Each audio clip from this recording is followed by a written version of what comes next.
Bom dia a todos e todas. Inicialmente, eu quero agradecer o convite que foi formulado pelas professoras Carla e Raif, que são idealizadoras dessa importante atividade, né, de extensão, que nos integra, de certa forma, com a sociedade.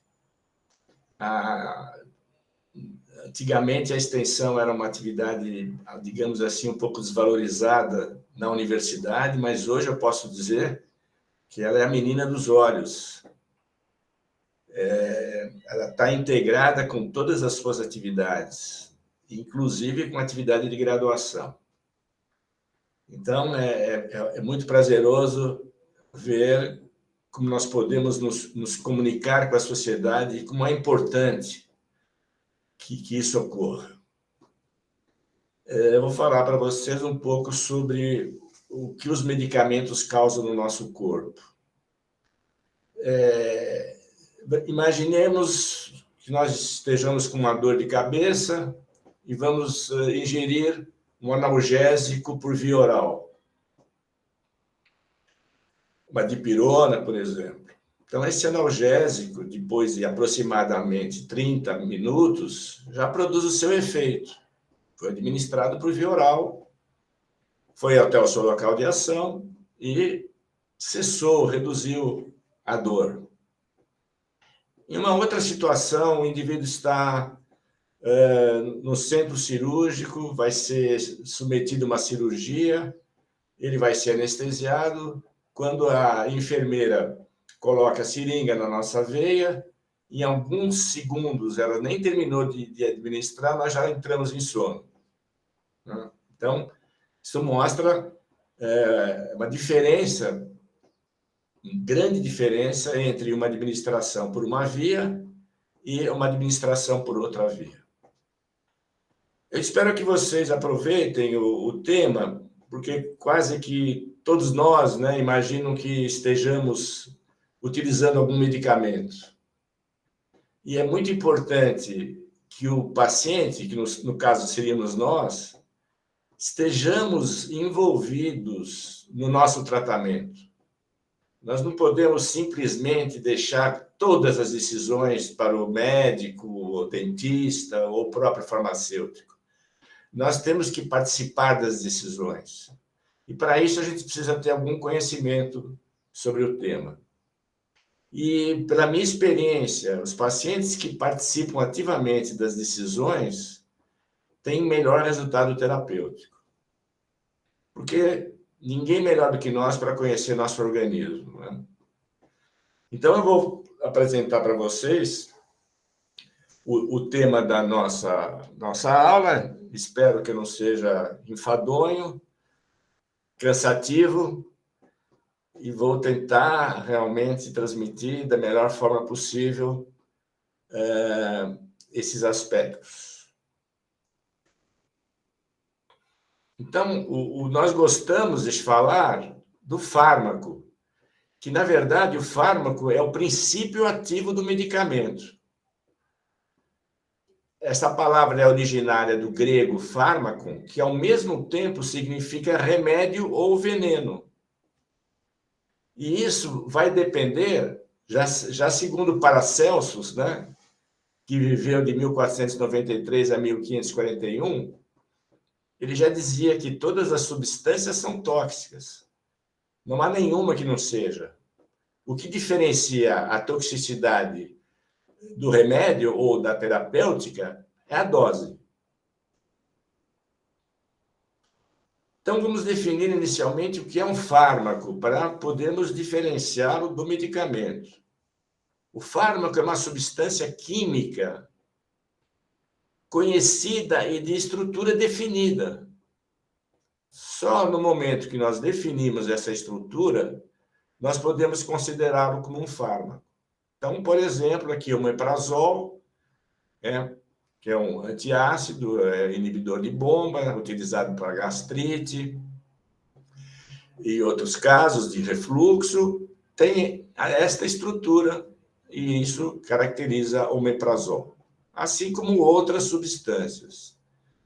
Então, por exemplo, a maconha, que está muito em moda, que a gente tem falado muito sobre ela atualmente, não é um fármaco. A maconha possui alguns fármacos. Por exemplo, o canabidiol, que é um fármaco que está sendo usado de forma terapêutica. O delta-9-THC é um outro fármaco, usado mais de forma abusiva. Então, para ser considerado um fármaco, ele tem que ter uma estrutura química definida. E é importante também, nós sabemos que o fármaco não cria funções, ele simplesmente altera funções do organismo. Então, aqui nós temos o medicamento, que é já o produto encontrado, né, nas drogarias, nos hospitais, já é o produto terminado. Então, ele contém o fármaco mais excipientes. Então, o medicamento é constituído do fármaco, que é o princípio ativo, que é aquele que vai produzir o efeito farmacológico, e excipientes. E para que servem esses excipientes? São substâncias inertes. Eles facilitam a preparação do medicamento. Eles melhoram a sua estabilidade, a sua disponibilidade biológica e a própria aceitabilidade pelo paciente, se referindo a odor, cor, etc. Então, esses recipientes podem ser lactose, amido, metilcelulose, etc. E eles, então, não têm atividade terapêutica. Vamos falar um pouquinho do medicamento que surge no mercado depois de muitos e muitos anos de pesquisa. Em média, se fala em 15 anos, desde a síntese da estrutura até o lançamento no mercado. Um custo, como vocês podem imaginar, realmente muito grande, e por isso que esses medicamentos inovadores, que a gente chama que são os primeiros, são muito caros, né? Então, esse medicamento é registrado nos órgãos competentes, aqui no Brasil é na Anvisa, tem uma patente que é respeitada, são 10 anos. Geralmente, o medicamento já na sua fase inicial, quando está iniciando seus estudos para ver a sua eficácia, ele já é patenteado. Então, quando ele já chega no mercado, ele já está com 5 anos, mais ou menos, de patente já vencida, mas a patente dura 10 anos aqui no Brasil. Então, esse medicamento inovador é aquele que apresenta uma marca comercial e obteve o primeiro registro para comercialização, ou seja, ele tem a patente. O medicamento genérico, que surgiu aqui no Brasil na época do ministro da Saúde, o Serra, é um medicamento intercambiável com o medicamento de referência, ou seja, ele tem exatamente as mesmas propriedades. Ele só pode ser lançado no mercado depois que venceu a patente do medicamento inovador de referência. Então, o genérico deve conter o mesmo fármaco, na mesma dose, da mesma forma farmacêutica, nós vamos ver em seguida o que são essas formas farmacêuticas. Obviamente, a mesma via de administração do medicamento de referência. Ou, digamos, praticamente um clone, né? Então, os alunos me perguntam se eu confio no genérico, eu digo, confio sim. Então, é um produto muito mais barato, porque não teve aquele custo todo de desenvolvimento e possui as mesmas qualidades. Então, aqui nós temos, comparando o de marca, né, que é o primeiro, que é, por exemplo, aqui o Tegretol, que é um anticonvulsivante, e ele também seria conhecido por carbamazepina, que é o sal que contém o Tegretol. O genérico não pode ter um nome de marca e tem que constar somente o princípio ativo. Aqui, no caso, carbamazepina. Então, ambos de 200 miligramas, provavelmente comprimidos, porque tem que ter a mesma forma farmacêutica. Um outro exemplo aqui é o Prozac, que é um antidepressivo, né, um dos primeiros desse grupo. O sal é o cloridrato de fluoxetina e o genérico é o cloridrato de fluoxetina, nas mesmas condições físico-químicas e mesma concentração. Aqui é uma curva um pouquinho complicada, eu vou tentar ser didático, porque uma das necessidades para que o medicamento genérico possa ser registrado é que ele tem que ter a mesma biodisponibilidade.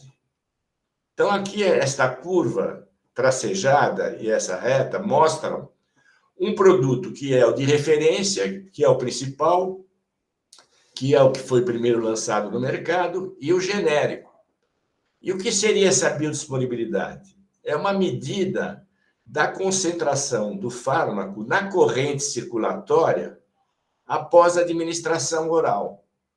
Então, aqui nós temos a concentração em função do tempo. Tempo zero, o fármaco foi administrado por via oral, ele vai, nós vamos ver em seguida como isso acontece, ele vai penetrando na corrente circulatória, vai aumentando a sua concentração no sangue, até produzir essa concentração máxima, que é da ordem aqui de 10 unidades por ml. E depois ele vai decaindo. O medicamento não fica eternamente no sangue, ele vai sendo metabolizado, ele vai para os tecidos, então ele vai decaindo na sua concentração, sendo eliminado até praticamente desaparecer, no caso aqui, depois de 6 horas. Então, nós vimos que essas curvas são muito parecidas, praticamente idênticas.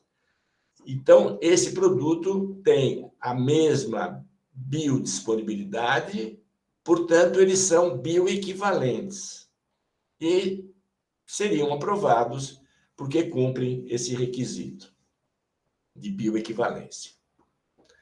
Depois, se vocês tiverem dúvidas, a gente pode voltar a discutir. E eu vou deixar também o meu e-mail para perguntas específicas, né? Eu terei o maior prazer em responder. Então, continuando, nós aqui comparamos o produto de marca do genérico. Isso nos dá uma confiança de que ele se comporta da mesma forma. Vamos falar um pouquinho agora das vias de administração. Então, como o próprio nome diz, é a forma como o medicamento vai ser administrado. E isso vai depender muito das formas farmacêuticas. Nós vamos nos deter principalmente na aula, na via oral, porque a via oral é a via de eleição. É a via mais utilizada, é a via mais fisiológica, e quando não há necessidade de urgência, ou quando o paciente está em condições de ingerir, é a via preferencial. Então, as formas farmacêuticas em que o medicamento se apresenta, quando administrados por via oral, são formas líquidas, xaropes, suspensões, soluções, e formas sólidas, pós, cápsulas, comprimidos e drágeas. Então, a partir daqui, nós já podemos imaginar que os que são administrados por forma líquida, já estão dissolvidos, serão mais rapidamente absorvidos. E dentre os de forma sólida, nessa sequência, a absorção é mais complexa. Os pós já seriam quase que diluídos, né, para serem absorvidos. As cápsulas já têm um revestimento, já exigem uma dissolução mais específica, como os comprimidos, que são praticamente semelhantes, e as formas mais difíceis de absorção são as drágeas, que elas têm um revestimento e elas são feitas para serem absorvidas somente no intestino. Portanto, elas devem permanecer intactas até chegar nesse local onde elas vão ser dissolvidas. Então, a questão inicial de que em meia hora nós conseguimos reverter uma dor de cabeça pode variar de 20 minutos a 40. Obviamente, o efeito sendo mais rápido nas formas líquidas do que nas formas sólidas.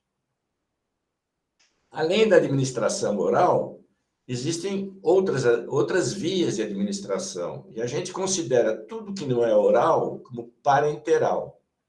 Alguns exemplos: subcutânea, intramuscular e endovenosa. Outras vias: a inalatória, via retal, via dérmica e via ocular. Nós não vamos entrar em detalhes, mas todas elas têm velocidades de absorção diferentes.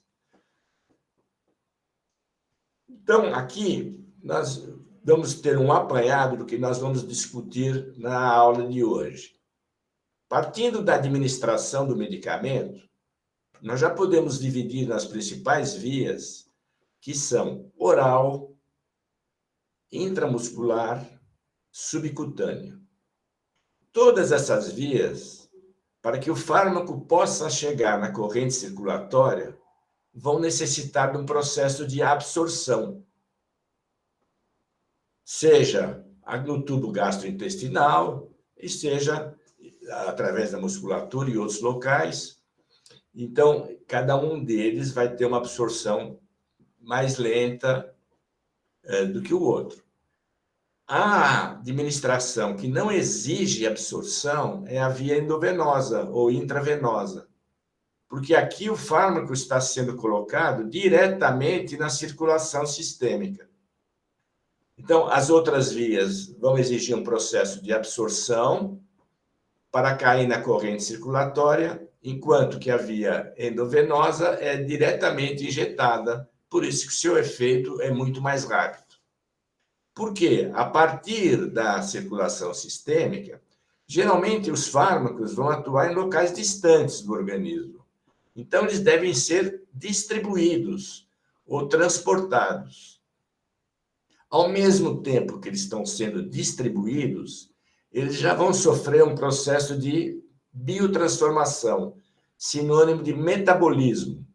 Ou seja, a sua forma original já vai sofrer ação de enzimas que vão modificar, muitas vezes formando um produto mais ativo, muitas vezes formando um produto inativo e, em algumas vezes, até formando um produto tóxico. O processo de biotransformação visa facilitar a excreção dos fármacos. Ele vai transformar substâncias que são geralmente lipossolúveis, porque os fármacos, para serem absorvidos, eles necessitam ser lipossolúveis, porque nossas membranas biológicas dissolvem eles. Então, eles têm que ser transformados em substâncias hidrossolúveis, para serem mais facilmente excretados do organismo. Então, o processo de administração, absorção, distribuição, biotransformação e excreção fazem parte do que nós chamamos da farmacocinética, ou seja, é o movimento dos fármacos no organismo. No final da aula, nós vamos falar um pouco também da farmacodinâmica, que é justamente o que os fármacos vão provocar no nosso organismo. Porque a farmacodinâmica estabelece que o fármaco está no seu local de ação, ele está interagindo com sítios específicos. Desta interação resultam alterações que levam a um efeito farmacológico, e esse efeito farmacológico provoca uma resposta clínica. Então, basicamente, nós temos na farmacologia o estudo da farmacocinética e o estudo da farmacodinâmica. A farmacocinética, como nós vimos, é composta de absorção, distribuição, metabolismo ou biotransformação e excreção. E qual é o conceito de farmacocinética? São as diferentes etapas por que passam os fármacos, desde a sua administração até chegar em seu local de ação. Então, desde que ele foi administrado até chegar ao local, somente chegar, porque o efeito, a ligação já faz parte da farmacodinâmica. Isso constitui a farmacocinética. Muita gente considera a farmacocinética como o que o organismo faz com os fármacos. Então, o título da nossa aula era o que os fármacos fazem com o nosso organismo. Isso realmente é o resultado final. Mas até o fármaco chegar no seu local de ação e provocar alguma alteração no nosso organismo, ele sofre a ação do nosso organismo. Porque o nosso organismo é que permite que ele seja absorvido, que ele seja distribuído, que ele seja metabolizado e que ele seja excretado. Então, muita gente fala que a farmacocinética é o que o organismo faz com os fármacos e a farmacodinâmica, o que os fármacos fazem com o organismo. Então, vamos discutir cada uma dessas fases da farmacocinética. Então, ela se inicia após a administração do fármaco pela sua absorção, que, por definição, é considerada a passagem do local de administração até a corrente circulatória. Então, quando o fármaco entra na corrente circulatória, seja qual for a via de administração, ele foi absorvido. Então, exemplo de uma administração por via oral, o fármaco cai no tubo gastrointestinal e a maioria, a grande parte deles, vai ser absorvida no intestino delgado. Então, a passagem até a chegada do estômago é extremamente rápida. No estômago, dependendo do peristaltismo, também é rápida, demora de 5 a 10 minutos, ele passa para o intestino. E por que a absorção é maior no intestino? Porque aqui é uma área muito grande e é um tempo de permanência bastante grande do fármaco. Então, a grande maioria deles vai ser absorvida no duodeno e no jejum, tá? E após a absorção, né, ele atravessa a mucosa e vai cair na corrente circulatória. O que influi essa absorção? Muita gente pergunta, professor, nós devemos ingerir medicamento antes ou depois da alimentação? Via de regra, o alimento deve ser ingerido claro, via oral, em jejum. Em jejum significa 2 horas após a alimentação. Pode ser o jejum matutino ou vespertino, que seja, mas sempre 2 horas após a alimentação. Por quê? Porque os alimentos retardam a passagem do medicamento do estômago para o intestino, que é o principal local de absorção, né? Então, por isso que eu recomendo que a ingestão seja feita em jejum, com exceção daqueles fármacos que têm uma capacidade muito agressiva, eles atacam a mucosa gástrica. Então, nesses casos, que são principalmente os anti-inflamatórios, é necessário se ingerir algum alimento antes da utilização do medicamento. Então, voltando aqui aos fatores que vão influenciar a absorção, como nós já mencionamos, a forma farmacêutica. Então, numa administração oral, substâncias líquidas já estão dissolvidas e são mais facilmente absorvidas, enquanto que formas sólidas necessitam serem dissolvidas para serem absorvidas. Inclusive, se recomenda que a ingestão seja feita com uma grande quantidade de líquido, porque já vai facilitando, isso quando for forma sólida, né? Já vai facilitando a dissolução do produto e ele vai ser mais rapidamente absorvido. Então, ingestão em jejum, com bastante água, é a regra geral.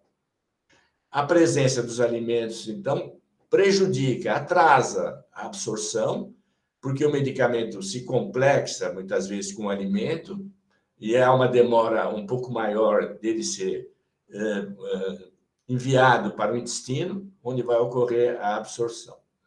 Um outro problema que nós vamos encontrar no decorrer de todas as fases, já se inicia na fase inicial da absorção, é interações com outros fármacos.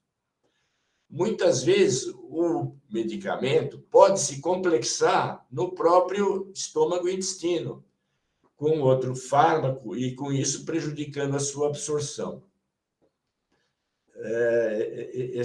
E também ocorre absorção por transportadores. E quando dois medicamentos utilizam o mesmo transportador, isso também vai alterar e atrasar a absorção. Depois nós podemos entrar em detalhes no finalzinho da apresentação. Então, a segunda fase, depois do medicamento cair na corrente circulatória, é a sua distribuição. Como eu disse, geralmente ele vai atuar em locais distantes do organismo. Então, o fármaco no sangue vai ser levado para diferentes partes do nosso organismo, diferentes órgãos e tecidos. E qual é o critério dessa distribuição? O critério é dependente do débito cardíaco e do fluxo sanguíneo regional. Ou seja, a velocidade, né, a capacidade do coração bombar o sangue, quanto maior, mais rapidamente o fármaco vai ser distribuído. Pacientes com insuficiência cardíaca, por exemplo, podem ter um retardo. E também é importante o fluxo sanguíneo regional. Ou seja, quanto de sangue chega naquele órgão. Então, os órgãos melhor irrigados são aqueles que vão receber inicialmente o fármaco. Coração, fígado, rins e cérebro. Porque o sangue chega com maior velocidade nesses locais. Já os órgãos menos irrigados vão receber o fármaco tardiamente em relação aos mais irrigados. Então, músculos, vísceras, pele, gordura são os locais em que chegam tardiamente. Nós vamos ver em seguida que depois dos fármacos chegarem nesses locais, eles podem sair e voltar para a corrente circulatória. Esse fenômeno, nós vamos ver, é o fenômeno de redistribuição. E ele tem uma certa importância. Então, a distribuição é o sangue levando o fármaco para as diferentes partes do organismo. Então, a distribuição vai para os pulmões, fígado, rins, sistema nervoso central, coração. Mais tardiamente, tecido gorduroso, tecido muscular. Aqui nós temos uma curva que mostra como se comporta o fármaco na corrente circulatória em função do tempo e, obviamente, também da dose administrada.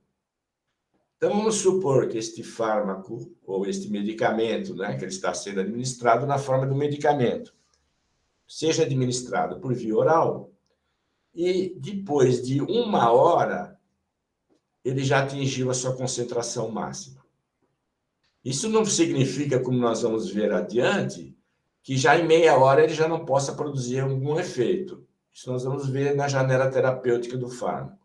Mas, nesse momento, o objetivo é mostrar como o fármaco é absorvido, o tempo que demora para ele atingir uma concentração máxima, e a gente chama isso aqui de tempo máximo, no caso aqui foi 1 hora, e o seu decaimento.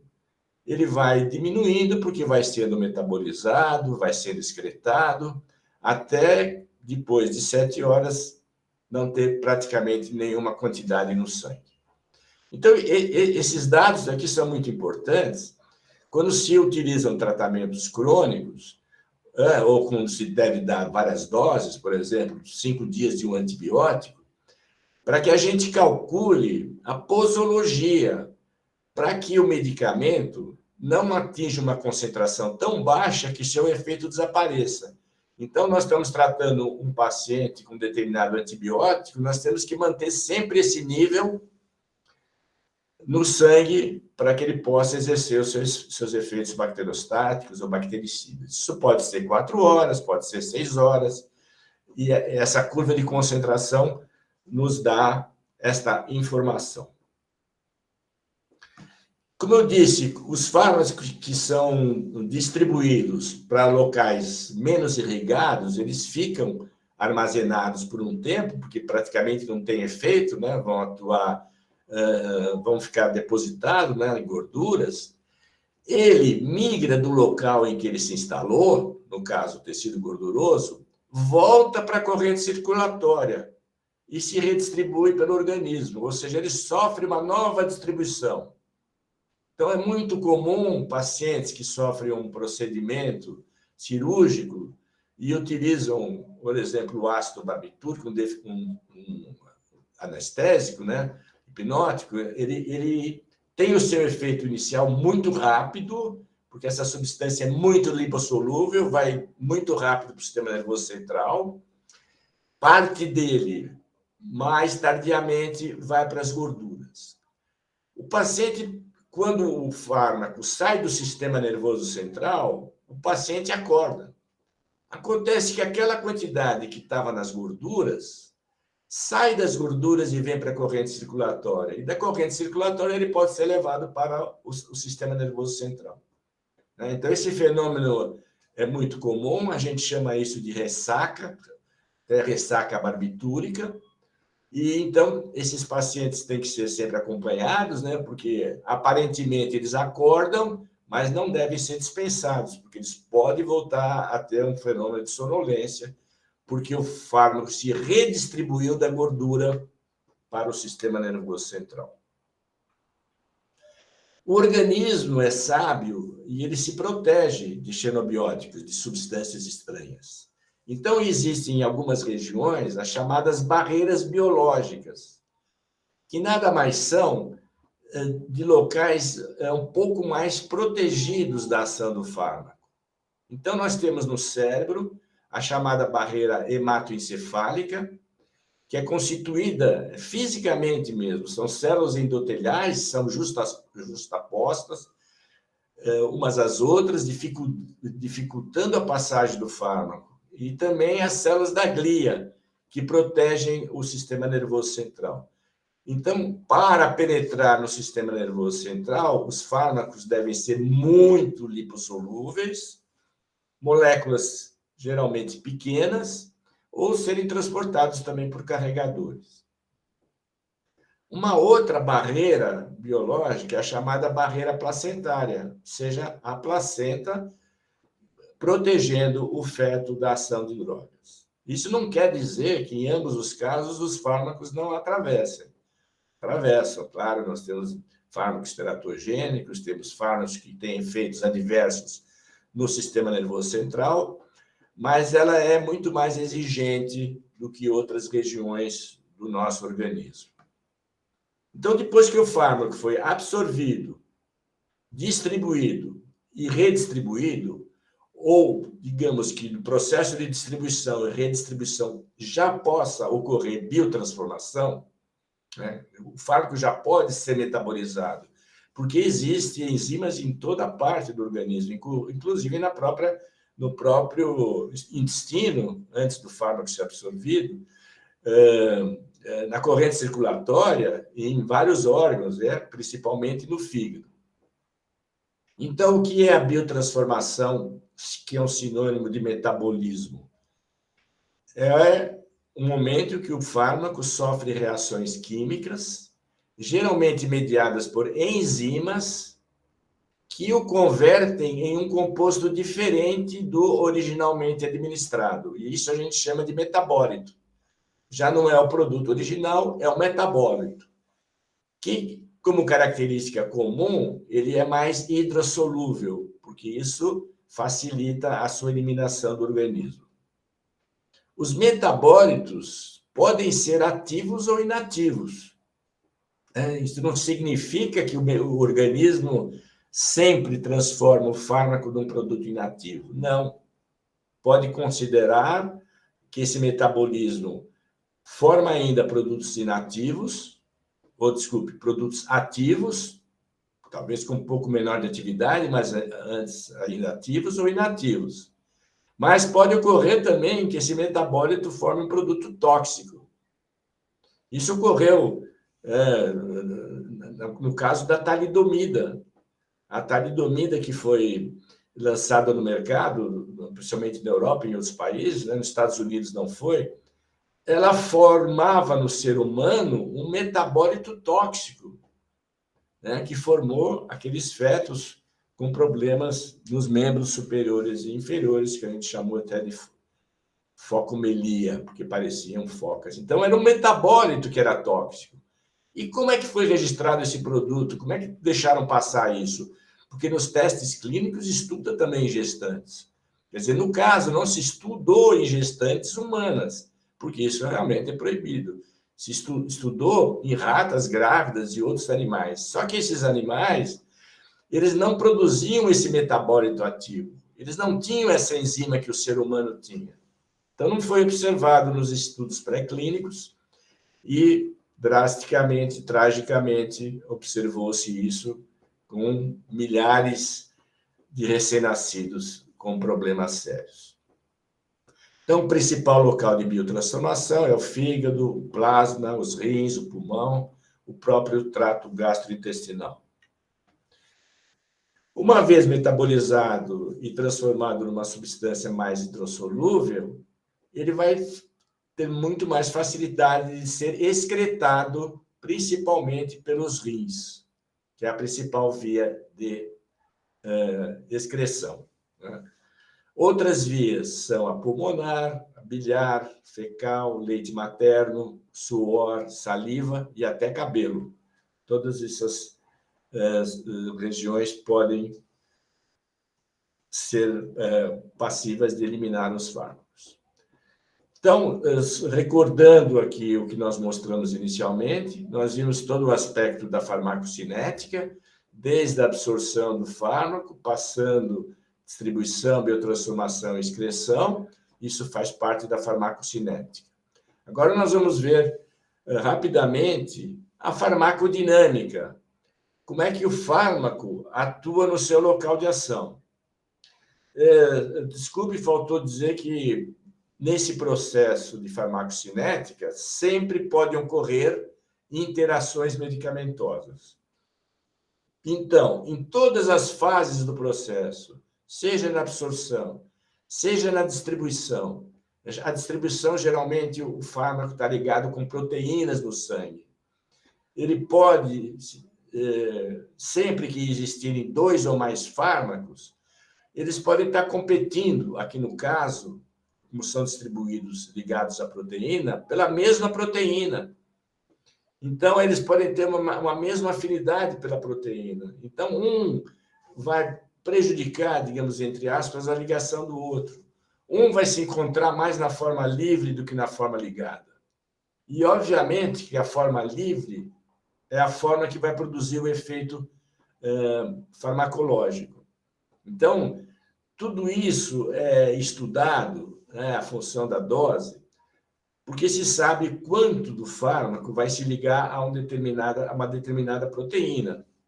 No entanto, e isso aparece, obviamente, na bula. A dose que a gente utiliza, por exemplo, leva em conta quanto dele vai estar livre e quanto vai estar ligado.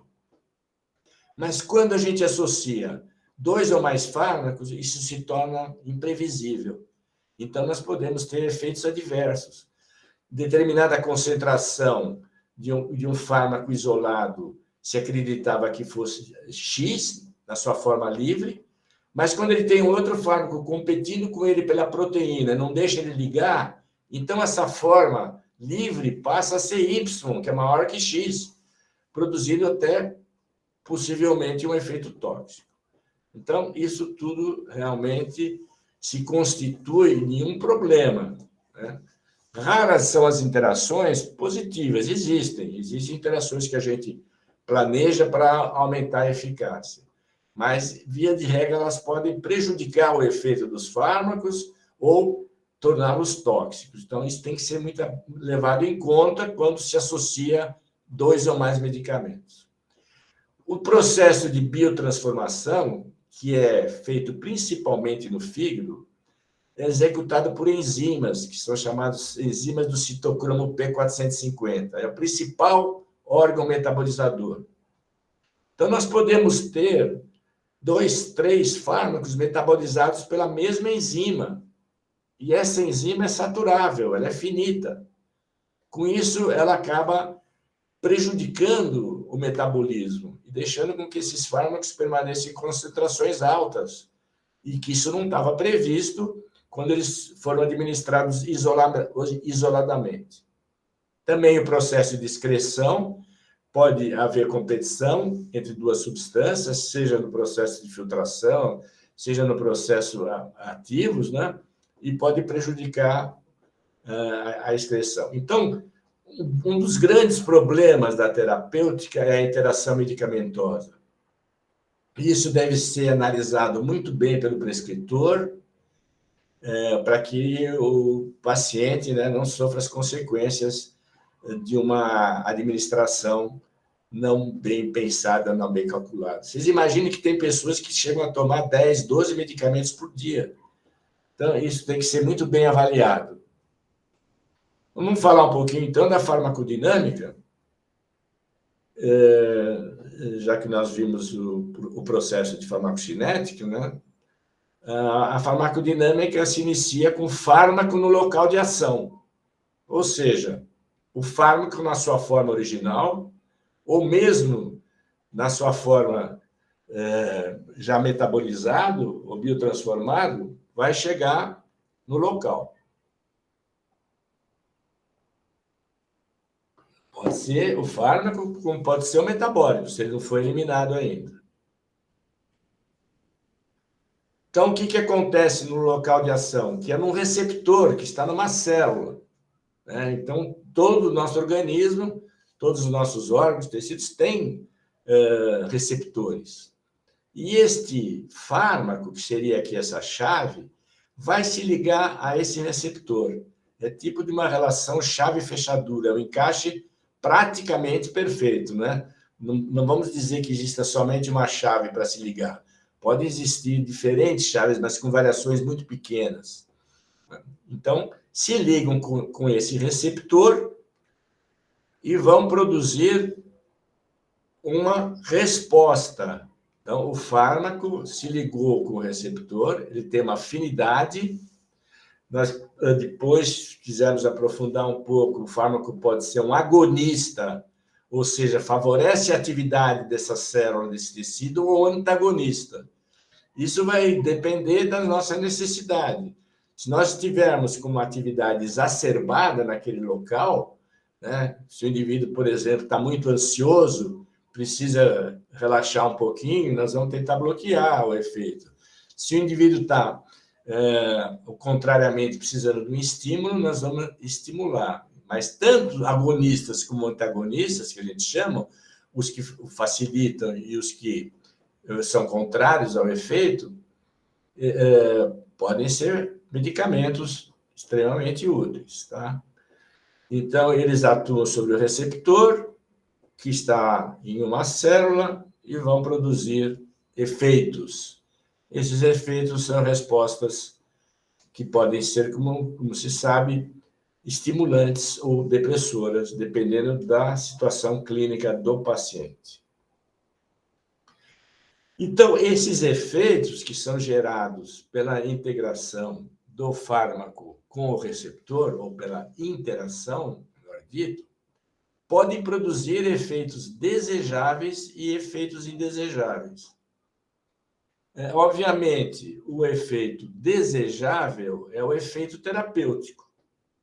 É a resposta que nós esperamos com a utilização desse medicamento. Os efeitos indesejáveis podem ser considerados colaterais ou adversos ou tóxicos. Vejam bem que são duas coisas diferentes. Existem efeitos colaterais que são utilizados com objetivo terapêutico. Por exemplo, se nós tomarmos um antihistamínico, xarope de Fenergan, que é muito utilizado em crianças e idosos, com o objetivo de produzir uma sedação, nós vamos utilizar esta sedação, que é um efeito colateral, não é o efeito principal, como efeito terapêutico. Por quê? Para esse antihistamínico, o que nós desejamos é utilizar este efeito colateral dele de produzir sonolência. É óbvio que para um indivíduo que manuseia uma máquina, né, numa indústria, numa empresa, e ele toma um antihistamínico para evitar uma reação, e vai ter como efeito colateral a sonolência, para ele isso é adverso. ou até um tóxico, certo? Então, é muito importante que a gente entenda muito bem que o efeito indesejável, como colateral, pode se tornar um efeito terapêutico, porque a gente usou com esse objetivo. Esse foi o interesse. Essa curva aqui nos dá todo o comportamento do fármaco após a sua absorção. E vai entrar num conceito que é importante, que é chamado de janela terapêutica. Então, voltando à administração por via oral e plotando isso em função do tempo e da concentração no sangue, quer dizer, à medida que ele vai sendo absorvido na corrente circulatória, vai aumentando a sua concentração no sangue, nós podemos observar aqui alguns efeitos interessantes. Por exemplo, existe uma concentração mínima para o efeito terapêutico. Então, esse pontilhado aqui nos mostra que quando a concentração do fármaco está abaixo desses valores, ele não tem nenhum efeito terapêutico. Então, isso pode acontecer por um erro de dosagem, pode acontecer quando se deseja realmente dar um efeito placebo, quer dizer, que não é o efeito terapêutico para o paciente, mas é importante saber que tem uma concentração mínima. Se ele não chegar nessa concentração, não vai haver efeito nenhum. Então, ela é chamada de concentração mínima para o efeito terapêutico. Acima dessa concentração se inicia o efeito. Então, o efeito vai aumentando à medida que se aumenta a concentração, até atingir o efeito máximo, também chamado efeito de pico. E aqui, se vocês lembrarem do diapositivo anterior, seria aqui o tempo máximo, né? O tempo do efeito máximo, que é por aqui por volta de 2 horas, provavelmente, que não tem uma medida. A partir desse momento, começa a cair a concentração do fármaco, porque é metabolizado, porque é eliminado, e volta a cair abaixo da concentração mínima por efeito terapêutico. Então, aqui não tem mais efeito nenhum.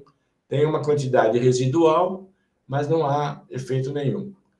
Então, se nós queremos manter esse medicamento por um tempo longo, é um tratamento crônico, dentro dessa janela terapêutica, né, que ele fique aqui dentro, nós temos que calcular o tempo em que ele vai atingir a concentração mínima e, antes disso, administrar uma outra dose.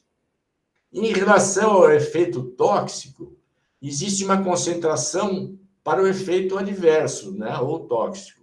Então, essa concentração está bem alta em relação ao efeito de pico máximo. Quanto mais alta, quanto mais distante tiver, mais seguro esse medicamento. Então, esse é um fator muito importante quando se escolhe o medicamento. A gente chama isso de índice terapêutico. Qual é a distância entre o pico do efeito terapêutico e o início do efeito adverso ou tóxico? Então, quanto mais distante, mais seguro esse medicamento. E o princípio da terapêutica é o princípio de Hipócrates, que diz primum non nocere, ou seja, antes de tudo, não causar o mal. Então, se esses pontos estiverem muito próximos, a gente escolhe um outro medicamento. Porque se não fosse isso, a gente daria morfina para o indivíduo que está com dor de cabeça, porque é um excelente analgésico, né? Mas ele é tóxico e o índice terapêutico é baixo. Então, nós temos que escolher um medicamento que seja menos tóxico, mesmo que seja menos terapeuticamente eficaz. Então, essa aqui é a janela terapêutica que estabelece a relação entre a curva de concentração em função do tempo e que nos dá informações sobre a posologia que deve ser utilizada nesse medicamento. Um outro aspecto importante que a gente vai abordar, só para os últimos minutos da aula, é a questão da tolerância, porque muita gente que usa um medicamento cronicamente observa que, com o decorrer do tempo, esse efeito diminui. Por que esse efeito diminui? Porque existe a tolerância. Então, a tolerância é a diminuição do efeito a uma dose determinada, de determinada substância, que ocorre com o uso contínuo. E ela pode ser de dois tipos: tolerância farmacocinética e tolerância farmacodinâmica. A farmacocinética significa que vai ocorrer menos fármaco no local de ação. Vocês viram que a farmacocinética vai até o seu local de ação do fármaco, né? Depois entra a farmacodinâmica. Então, se a concentração do fármaco no local de ação está diminuída, nós dizemos que é uma tolerância farmacocinética. Por que pode acontecer? Porque as enzimas que metabolizam essa substância podem sofrer um processo de indução. A indução pode ser feita pelo próprio fármaco, ou seja, o fármaco está induzindo a formação de enzimas que vão destruí-lo ou que vão modificá-lo. Ou outras substâncias que são indutores enzimáticos. Por exemplo, cigarro, né? Nicotina do cigarro é um indutor enzimático. Indivíduo que fuma muito pode, em algumas situações, diminuir a resposta a um determinado tratamento. Então, essa indução enzimática significa aumento do metabolismo. Se aumenta o metabolismo, diminui as concentrações plasmáticas do fármaco no seu local de ação e vai produzir um efeito diminuído. A outra tolerância, um pouco mais sofisticada, é chamada farmacodinâmica, porque há adaptações do receptor. Então, na medida que o fármaco vai estimulando, todo dia está tomando aquele medicamento, todo dia atuando naquele receptor, ele vai se tornando menos sensível.